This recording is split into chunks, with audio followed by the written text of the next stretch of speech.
నిజమైన రాజు. ఒక రాజు అడవిలో వేటకు వెళ్ళాడు. అనుకోకుండా దారి తప్పి అడవిలో తిరగసాగాడు. కొంచెం సేపటికి బాగా ఆకలయింది. తినడానికేమైనా దొరుకుతుందేమో అని వెదుగుతా ఉంటే ఒకచోట ఒక కుటీరం కనపడింది. అక్కడొక పిల్లవాడున్నాడు. బాబూ, బాగా ఆకలవుతా ఉంది. ఏమైనా ఉంటే తినడానికివ్వు అని అడిగాడు. ఆ పిల్లవాడు 2 మామిడి పళ్ళు తెచ్చి ఇచ్చాడు. అవి చాలా తియ్యగా మధురంగా ఉన్నాయి.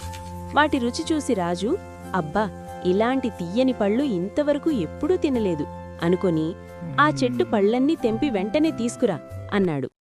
లేదు, అవి ఎవరికీ ఇవ్వకూడదు.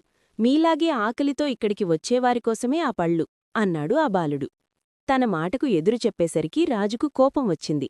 నేనెవరో తెలుసా? ఈ దేశానికి రాజును. నా మాటకే ఎదురు చెబుతావా అన్నాడు కోపంగా. మీరు అబద్ధాలు చెబుతున్నారు.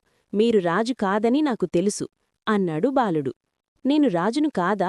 ఎందుకలా అనుకుంటున్నావు అన్నాడు రాజు. మా రాజు చాలా మంచివాడని, నిజాయితీపరుడని మా నాన్న ఎప్పుడూ చెబుతుండేవాడు. కాని మీరు మీది కాని సొమ్మునో బలవంతంగా తీసుకుపోవాలి అనుకుంటున్నారు. మా రాజు ఇలా ఎప్పుడూ చెయ్యడు అన్నాడు. ఆ మాటలకు రాజు నోట మాట రాలేదు. తన తప్పు తెలుసుకొని మౌనంగా తలవంచుకొని వెళ్ళిపోయాడు. మా కథలు మీకు నచ్చితే దయచేసి లైక్ చేయండి, షేర్ చేయండి, సబ్స్క్రైబ్ చేయండి.